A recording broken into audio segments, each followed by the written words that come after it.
YouTubers, I'm going to be working on my 2005 Toyota Camry today.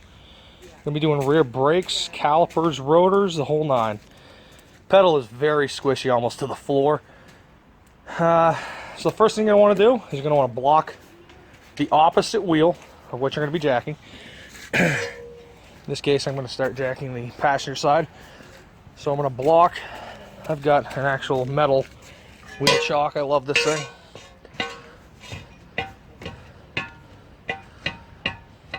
There ain't no use of putting the emergency brake on considering we're going to be working on rear brakes.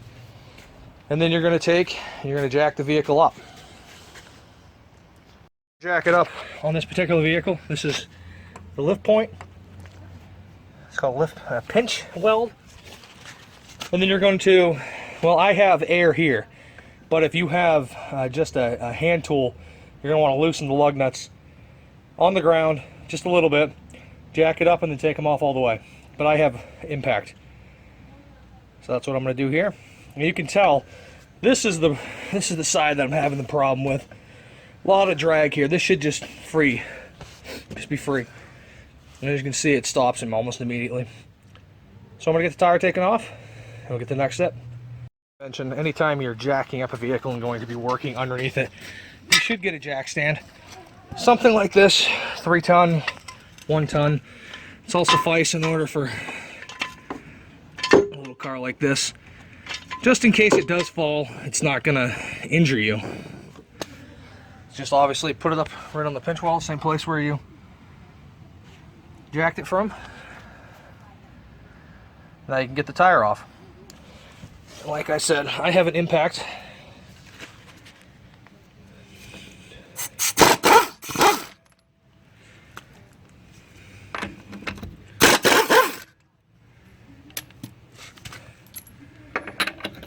Makes for a lot easier job when you have the right tools. But not everybody has the right tools. Get the tire off. I always just stick the tire just up out of the way so you're not tripping over it. Then your next step is going to be taking everything off. To take off caliper bolts, 14 there, 14 right there. This will come off. At that point you would normally push in your piston, and then you would take your 14, 214s, one here and one down below, to take off your brake caliper bracket. You would more than likely have to smash the rotor a bit to get it off. And then you would start cleaning everything up, properly lubricating it with brake grease, start putting everything back together with a new rotor. But I'm doing things a little different, where I know I have a problem with my caliper. I went ahead and I purchased calipers, caliper brackets, rotors, and brand new pads off on eBay. I will put a link, or at least I'll put a link in the description below.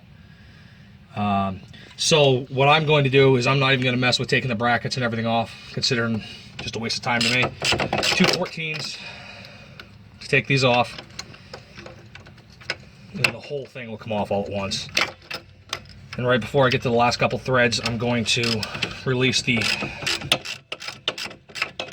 rubber flex line.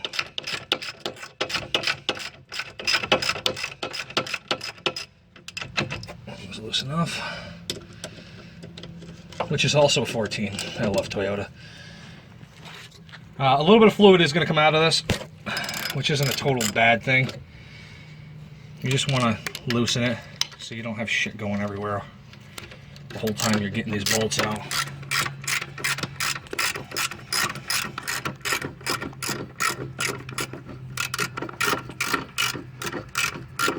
You can use an open end. I prefer a ratchet, that way it's quicker most of the time. Once again, I am up in the North Country. Things do get stuck just because of all the rust and corrosion issues we have. There's one bolt. I want to set that off to the side because we're going to reuse those ones.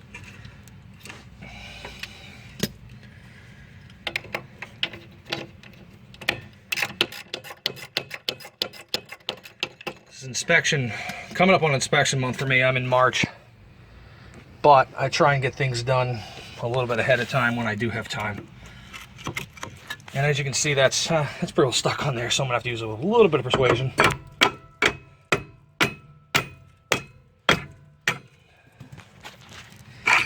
I should have replaced these quite some time ago, but I did not.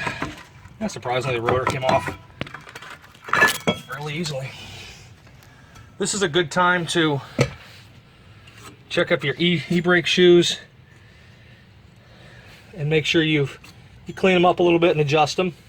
That way you have proper braking for the e-brake also, and you don't have any major rubbing, anything like that, because over time you can see this is where the rotor rides.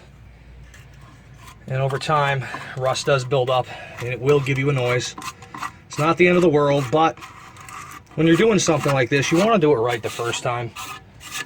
You don't want to half-ass it. When you half-ass things, you just don't end up with the correct working product like you should. But, I mean, these pads, I'm sorry, the shoes, you know, they're probably I'm going to have to, it's probably about 2 millimeters on those. I'm going to have to replace those at some point in time. But they still got plenty of braking. I don't use the e-brake much. You want to look for any major cracking, thickness, anything out of place. Everything looks pretty good. I'm probably just going to adjust these a little bit when I go to put the new rotor on, make sure they fit nice and tight. You're going to want to make sure you get the right caliper. The right size caliper, I'm sorry, right side caliper, because you will not build pressure if you don't have the correct caliper on the correct side. So you want to match everything up.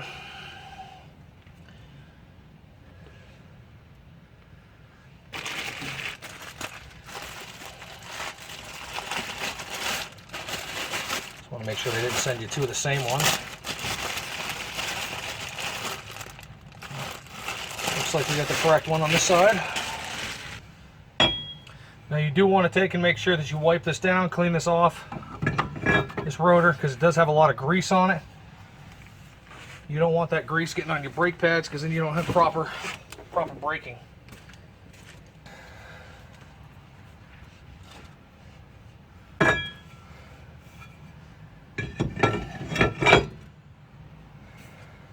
I have a little problem with my my can of spray. As you can see, it's broken. All I do is just take a pick, stick it in there,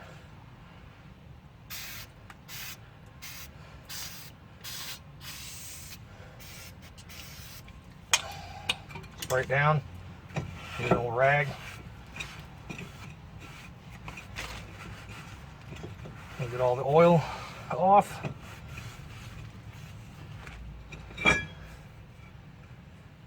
I think I do things a little different than most. I've never had any complaints. No brake noises, stuff like that.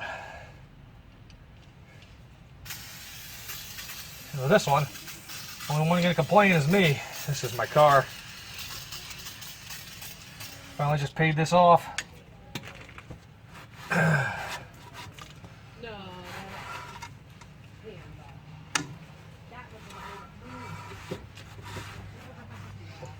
In each step of the way, you want to make sure everything is free. So after you put the rotor on, you want to just make sure that it rolls free with no major noises. You might have a little bit of scraping here and there, but once again, it's rust falling down. What I like to do normally, hold the rotor on so it doesn't flop all over the place as you're working on putting the brakes together. Just put a lug nut on. Just snug it up by hand. And I would say it's time to clean where the metal slides go. Little guide. But these are brand new, so there's no need to do so. But what we want to do is we want to check for fitment. We want to put these in place, determine inner and outer on your pads, put your squealer on, and check for fitment. If there is any fitment issues, if it's too tight, you are going to want to take and grind down the little ears on these pads.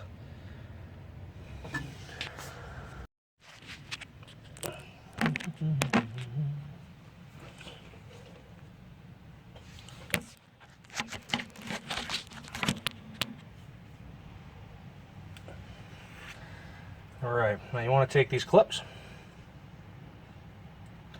you want to set them back into place, make sure there's no crap in them. You don't want any shit in between your pads.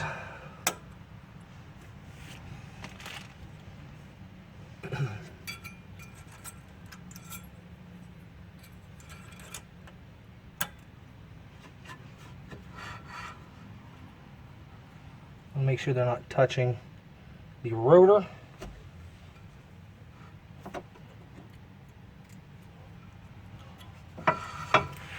They will make noise. So then you want to take your pads. You want to determine if there is a inner and outer, which in most cases there are. However, with these,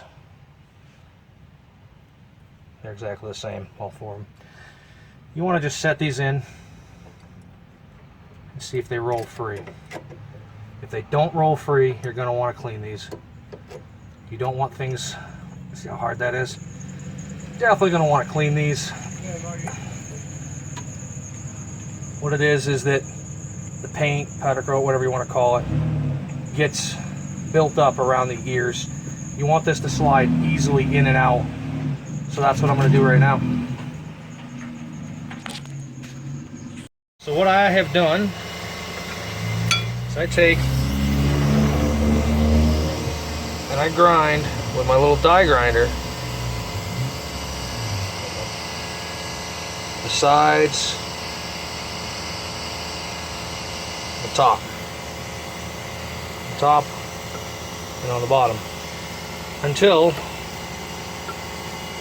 they fit in with just a little bit of play. You don't want a lot of play because you don't want these things slapping around, but you also don't want these stuck because everything has to move freely in order for everything in the brake system to work correctly. I use a die grinder. This is an IR die grinder with the brown cookies. Always seem to work the best. Like I said, you want them just enough to be able to move easily without a lot of force. And then what I do is I take and I put a little bit of grease here on the end one, top, and then I also grease the pins. So then after that, you put everything all together and you're going to put your new caliper on, and then we're going to put our new brake line on just as it comes off in the old one. And then you're going to need two people. After you've got this all tightened down, you're going to want to check your brake reservoir to make sure that it's full of fluid, and then you're going to have somebody pump and hold as you release the bleeder. Now that you've got the brake pads in, calipers on nice and tight, you want to just make sure everything moves nice and freely on the slides like it should. You don't hear any major drag. You're not going to hear this once you're rolling down the road. Now that you have your new caliper mounted to the vehicle, you're going to take the old bolt out of the caliper and replace these two copper washers here. You're going to finger tighten it and then just snug it on. Nothing too terribly tight. You don't want to strip out the internals. And then at this point, you're going to need a buddy to help bleed the brakes. I got a buddy that's going to help me. I normally would do this with an open-end wrench, however, I can't seem to find mine, and I just want to get this job done. So, we're going to have my buddy Kevin pump it. Go ahead and pump it up, Kevin.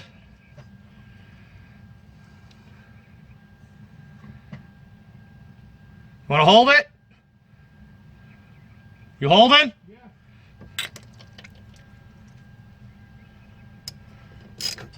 Go ahead and pump it. You want to try and catch as much as you can. You don't want this stuff leaking all over the place, especially if you've got animals and kids and stuff. Hold it. Hold it.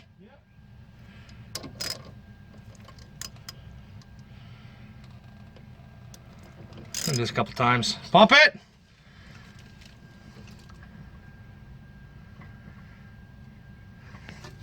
I'll make sure that nothing else is leaking.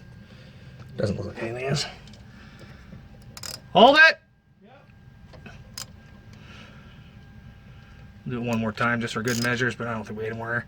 Pump it!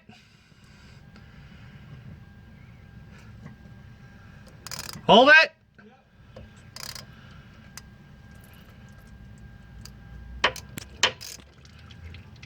Go ahead and pump it up. Let me know how it feels. Feels good. Once again, you want to clean up any excess shit that goes anywhere.